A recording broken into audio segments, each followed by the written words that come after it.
Антонио Димитров е роден во Скопје во 1980 година и целиот свој живот го поминува во општина Карпош во подножјето на Водно. Тој е актуелен директор на културно-информативниот центар во Скопје, каде што работи на развој и поддршка на независната културна сцена и културните активности.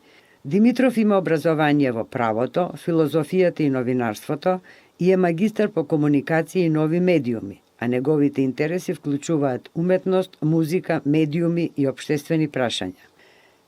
Во својата кандидатура за градоначалник, Димитров истакнува дека сака да придонесе за подобрување на квалитетот на животот на жителите на Карпош.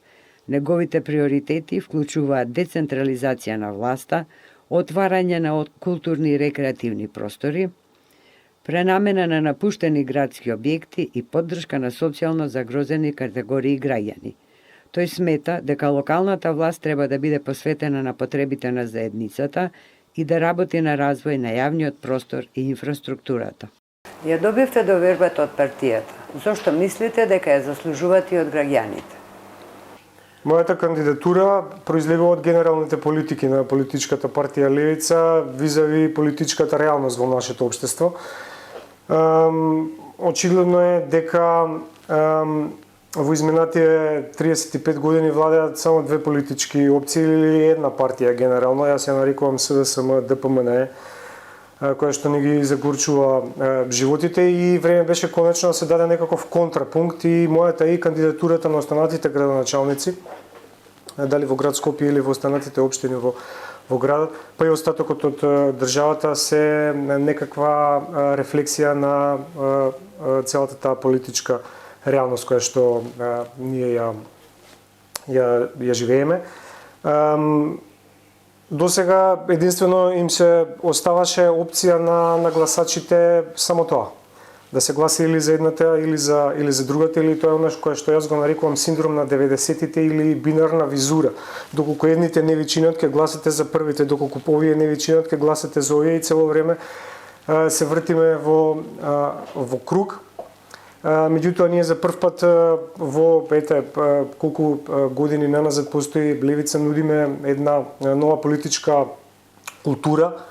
Овој пат кандидираме млади луѓе со визија, со ентузијазам, но и со искуство. Доволно се млади да имаат волја и ентузијазам да ги променат работите, но од друга страна се доволно возрастни да имаат и некакво политичко и животно искуство за да може тоа и реално да го спроведат. Така што мислам дека ова моја кандидатура при останатите градоначалници е и повеќе од јасна и токму затоа сметам дека ние ја заслужуваме довербата на граѓаните.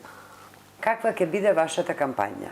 Инсистирам да биде позитивна, бидејќи име доста на луѓето од мрак и проблеми. Мислам дека веќе ги игнорираат оние реклами кај што се кажува што не е направено околу проблемите. Сите живееме во оваа реалност и гледаме што се случува по улиците. Јас сметам дека кампањата треба да биде позитивна и да покажеме што ние ќе направиме доколку ни се даде довербата на граѓаните. Кампањата треба да биде отворена, транспарентна, директно поврзана со граѓаните и да се покажат конкретните планови. Правдата има кој да ја спроведува, има други институции, така што мислам дека ние сега треба да покажеме која е нашата визија за Карпош и за останатите општини. И во таа смисла кампањата би била повеќе во некоја позитивно светло. Која е првата работа што ќе ја направите кога ќе станете градоначалник? Па најпрво мислам дека треба да видиме што е направено, што не е направено и што ние треба да направиме во однос на нашата програма. Сметам дека треба да има некаков континуитет во работата на општината. Не е сега јас доаѓам начело на општината, рушам се што било пред мене и од тука почнува новата историја. Мислам дека треба да се направи една ревизија, да се види состојбата на инфраструктурата, зеленилото, патеките, да видиме кои се приоритетите на граѓаните и од тука да продолжиме понатака. Тоа што е добро, не сметам дека треба да се прекине, туку напротив треба да се продолжи со тој проект. Гледаме на што се сведовме со тоа, од мене почнува власта и историјата и затоа сме на ова дередже. Така што многу е битно да има континуитет. Нашите мерки, нашата програма е составена од едноставни, да не речам ефтини мерки, буџетот е голем на општината, така што сметам дека се реално реализирливи. Така што доколку ни се даде можноста, мислам дека ќе се реализира поголем дел од нашата програма. На што имате најголема забелешка на работата на досегашниот градоначалник? Многу е битно да се изврши ревизија и евалуација на тоа што досега е направено, што не е направено и да се продолжи од тука, да видиме колку има исполнено. Карпаш е една наистина урбана општина со сериозен потенцијал, меѓутоа не велам дека нема фалинки. Голем дел од инфраструктурата, од објектите, па и парковите се запуштени и има многу што да се работи, така што забелешки има. Но како што кажав, она кое што ќе излезе како последица на работењето на претходниот градоначалник, има институции кои што треба да го спроведат. Ние можеме да направиме некаква ревизија, некаква евалуација на тоа што е направено, па да продолжиме од тука па натака. Конечно има што да се работи на Карпаш, не е дека нема проблеми, токму затоа сме тука и токму затоа ја спремивме оваа програма која што ја представуваме сега пред граѓаните. Кои конкретни мерки ќе ги предложите за младите во општината со цел на нивно задржување? Младите се еднината на општината, а културата и образованието се темелот на општеството. Па сметам дека културата и образованието треба да бидат фокусот на оваа програма и тука сме на мој терен. Порано имало во секоја општина културни центри и тие делумно постојат.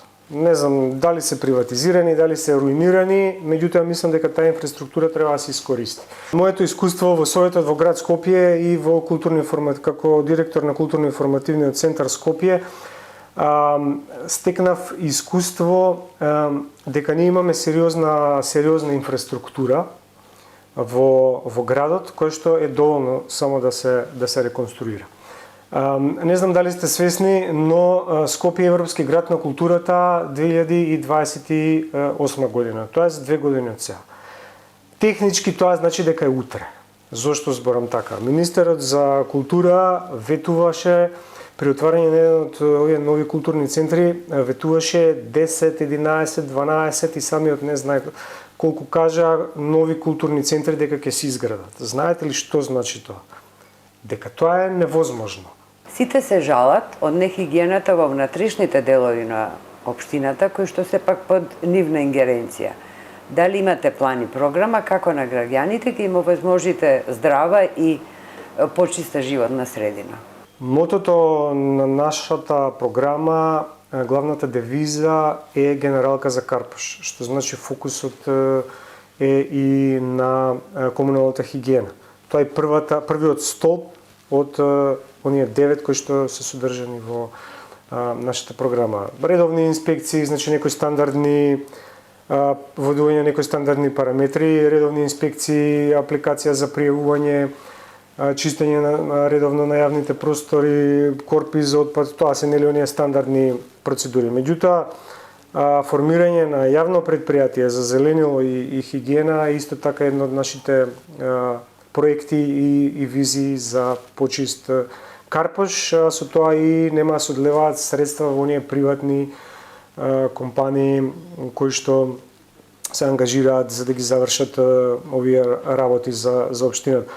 Потоа има мерки од типот на субвенционирање на инвертер клими, поврзување со централно грење, колку и да го игнорираме, фактот во оние мали улички, барем во мојата населба во Козле, евидентно е дека известни куќи кои што не се на централно грење